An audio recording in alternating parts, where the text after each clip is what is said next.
आज के टाइम में जैसे ही आपकी जॉब एक स्टेबल पोजीशन पे आ जाती है या आपकी शादी हो जाती है, तो सब तरफ से यानी कि पेरेंट्स हो गए, रिलेशन हो गए, फ्रेंड्स हो गए, सब तरफ से एक सवाल उठने लगता है कि दोस्त, कब तक आप रेंट पे रहोगे?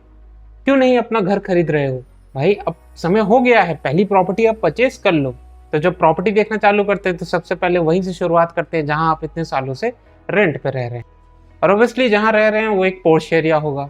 वहां की रियल एस्टेट प्राइसेस देखते ही सारा मोरल डाउन हो जाता है और फिर मन में सबसे बड़ा सवाल ये आता है कि भाई मैं प्रॉपर्टी खरीदूं तो कहाँ खरीदूं।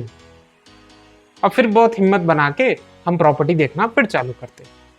और फिर जो अपने बजट की प्रॉपर्टी है वो समझ में आता है कि भैया जहाँ हम रह रहे हैं वहां से 15-20 किलोमीटर दूर है, वो एरिया अभी डेवलप हो रहा है, बहुत सारी कंडीशंस हैं।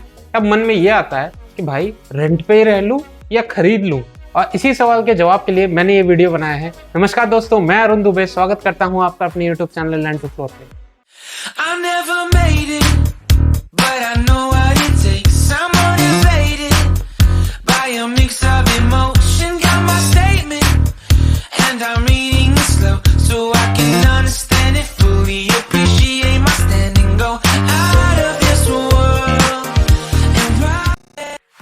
मेरी सिचुएशन में मैं 15,000 रुपए देके एक पोर्श एरिया में बहुत अच्छी जगह, सब चीज़ें जो मेरी रीच में है, हॉस्पिटल हो गया, स्कूल हो गया, कॉलेज हो गया, मेरा ऑफिस हो गया, सब चीज़ें मेरी रीच में है, मैं 15,000 देके आराम से वहाँ रह रहा हूँ।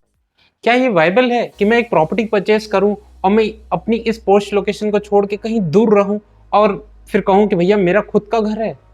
अब इस कंफ्यूजन की सिचुएशन से निकलने के लिए हम एक कैलकुलेशन को समझते हैं। अब हम इस रेंटिंग वर्सेस बाइंग की कैलकुलेशन को समझते हैं। मान लीजिए राम और श्याम दो दोस्त हैं जो एक ही ऑफिस में काम करते हैं और दोनों की सेम इनकम है। राम डिसाइड करता है एक 2 BHK का फ्लैट रेंट पे लेने के लिए और श्याम डिसाइड करता है कि वो 2 BHK का फ्लैट परचेज करेगा। राम अपना 2 BHK का फ्लैट 15,000 के रेंट पे लेता है और श्याम अपना 2 BHK का फ्लैट अराउंड 50 लाख के बजट में खरीदता है। अब इन दोनों ही केसेस को हम 20 साल के टेन्योर के हिसाब से देखते हैं। राम जिसने 15,000 का रेंट पे फ्लैट लिया हुआ है, अगर हम 8% के रेंटल एप्रिसिएशन के हिसाब से देखें तो लगभग 20 साल के बाद वो लगभग 66 लाख ही पे करेगा। और श्याम जिसने 50 लाख का फ्लैट परचेज किया है, जिसमें 10 लाख का उसने डाउन पेमेंट पे किया है, 40 लाख का उसने लोन लिया हुआ 7.5% के इंटरेस्ट रेट पे, वो अराउंड ₹85 लाख 20 साल के टेन्योर में पे करेगा। इस हिसाब से साफ पता चलता है कि अगर आप रेंटल पे रह रहे हो तो बेस्ट ऑप्शन है। बट इसका एक इन्वेस्टमेंट पहलू भी है। मान लीजिए श्याम जिसने 20 लाख के टेन्योर के लिए लोन लिया था और उसने प्रॉपर्टी परचेज की थी, वो 20 साल बाद अपनी प्रॉपर्टी को सेल ऑफ कर रहा है। हम एक सिंपल सा इसमें मेथड ले रहे हैं कि ये प्रॉपर्टी सिर्फ 8% के हिसाब से अप्रिशिएट की है, तो शाम को अराउंड 1,45,00,000 का प्रॉफिट होगा इसमें। और जहां तक राम की बात है, जिसने अपना फ्लैट रेंट पे लिया था 15,000 रुपीज के हिसाब से, अगर वो EMI डिफरेंस जो शाम पे कर रहा था और जो राम रेंट पे कर रहा है, उस डिफरेंस को एज ए SIP वो इन्वेस्ट करता है या किसी भी तौर पे अलग इन्वेस्टमेंट्स में वो इन्वेस्ट करता है, तो अराउंड 12% का हम मान लें कि उसे रिटर्न मिल रहा है, तो उसे अराउंड 85 लाख का प्रॉफिट होगा। इस कैलकुलेशंस के हिसाब से आपको डेफिनेटली पता चल जाएगा कि buying is the best option for a property. But in case in renting versus buying की कैलकुलेशन का ड्यूरेशन 5 साल से कम होगा, then renting is the best option you should opt for.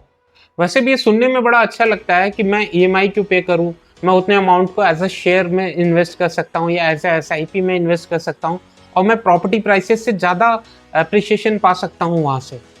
But this is true fact that हमें force investments करना ज़्यादा अच्छा लगता है देन विलफुल इन्वेस्टमेंट्स के।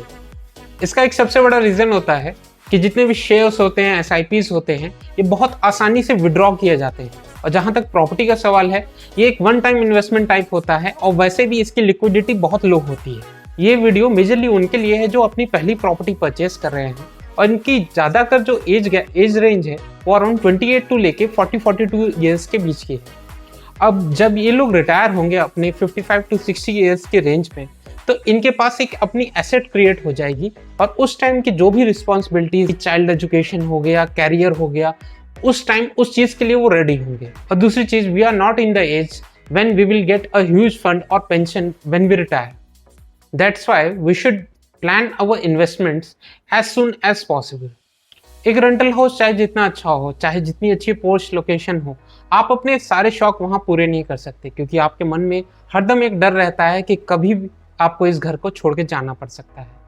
But there are few points कि जब आपको रेंटल डेफिनेटली अपनाना चाहिए।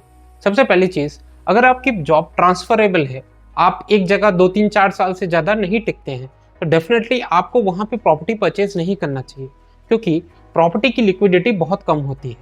बट मैं ये ज़रूर कहूँगा, जहाँ पे भी आप एट द टाइम आप सेटल होना चाह रहे हो, ऐसा नहीं है कि आप ज़िंदगी भर ट्रांसफरेबल जॉब में ही रहोगे। एट द एंड आप कहीं सेटल होना चाहोगे, तो आप अपनी अर्ली एज में ही ट्राई करें कि वहाँ पे एक एसेट क्रिएट कर दें जो आपको एट द टाइम ऑफ अपने रिटायरमेंट और सेटलमेंट जब भी आप चाह रहे हो, तो आप वहाँ पे एक घर बना के रह सकें। और दूसरी चीज़, अगर आपकी इनकम स्टेबल नहीं है, तो डेफिनेटली आपको घर परचेज नहीं करना चाहिए। आपको rental is the best option. देखिए, प्रॉपर्टी परचेज करने से पहले एक चीज़ ज़रूर ध्यान रखें। हमारे लिए सबसे पहली चीज़ ये होती है कि हम तो घर खरीद लें, बट उसके साथ जो भी एमिनिटीज़ हैं, amenities in the sense school, colleges, मेरा ऑफिस कितना दूर है, सारी चीज़ें जो मेरे घर के आसपास होनी चाहिए वो वहाँ पे हों। अब इसके लिए आपको सबसे पहली चीज़ ये करनी पड़ेगी, घर खरीदने से पहले प्रॉपर रिसर्च करिए। रिसर्च इन द सेंस, आप पता करिए कि आपकी लोकेशन से जो आपको सबसे सुटेबल है, वहाँ से आपके घर की लोकेशन कितनी दूरी पे है। और दूसरी चीज़, कभी भी घर खरीदने से पहले एक कंसल्टेंट को ज़रूर हायर करिए। एक कंसल्टेंट से ज़रूर पूछिए, जो रियल एस्टेट के कंसल्टेंट होते हैं वो आपको डेफिनेटली बेटर ऑप्शंस बता पाएंगे। एक सवाल सबके मन में ज़रूर आता है कि जब भी हम घर परचेस करते हैं और हम लोन लेते हैं, तो हमारी जो EMI होती है वो ऑलमोस्ट हमारी इनकम की 50% के अराउंड हो जाती है। वो एक बहुत बड़ा बर्डन बन के हमारी लाइफस्टाइल पे असर डालने लगता है। तो घर लेने के बाद हम अपने डे टू डे जो भी खर्चे हैं, हम उसको कंट्रोल करना पड़ता है। तो क्या ऐसी सिचुएशन में हमें घर खरीदना चाहिए कि नहीं? कि क्या हमें ऐसा करना चाहिए कि मैं अपनी इनकम जब मेरी बढ़ जाए तब मैं घर खरीदूं? इस पर यही कहना चाहूँगा, आप जब भी घर खरीदेंगे, आपको वही घर समझ में आएगा जो आपकी इनकम एबिलिटी से थोड़ा सा ऊपर होगा। कि हमें कोशिश करनी चाहिए कि हम जितनी जल्दी हो सके अपनी अर्ली एज में प्रॉपर्टी परचेज कर लें, क्योंकि अर्ली एज में हम अपने जो डिफरेंट लाइफस्टाइल हैं, हम उसको मैनेज कर सकते हैं। बट जैसे जैसे हमारी एज बढ़ेगी, हमारी रिस्पॉन्सिबिलिटीज़ बढ़ेंगी, हमारे खर्चे बढ़ेंगे, और फिर मैनेज करना थोड़ा डिफिकल्ट हो सकता है। और जहाँ तक EMI का सवाल है, मान लीजिए मैं 40,000 की EMI पे कर रहा हूँ और मेरी इनकम 1 लाख रुपए की है मंथली, तो डेफिनेटली मेरी मंथली इनकम अप्रिशिएट भी करेगी। नॉर्मल जो अप्रिशिएशन है इंडिया में अराउंड 10% का है, तो इस हिसाब से आने वाले 4-5 साल में जो मेरी EMI है वो बहुत बड़ा बर्डन बन के मेरे ऊपर नहीं रहेगी। और एट द एंड तो मैं यही कहूँगा दोस्तों, अपना घर तो अपना होता है। We feel safe and secure if we have our own house. It's just like our parents holding our hands. Please like, share and subscribe my channel for latest news and updates about real estate. Jai Hind.